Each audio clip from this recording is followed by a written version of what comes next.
পড়বেন না।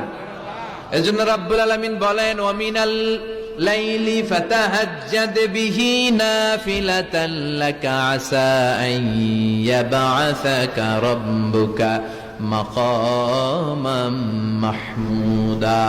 ও নবী, রাত্রিবেলা দাঁড়িয়ে আপনি তাহাজ্জুদের নামাজ পড়েন, আশা করা যায় বিশাল সম্মানিত মহিমান্বিত জায়গায় আল্লাহ আপনারে বসায় দিবে গো নবী।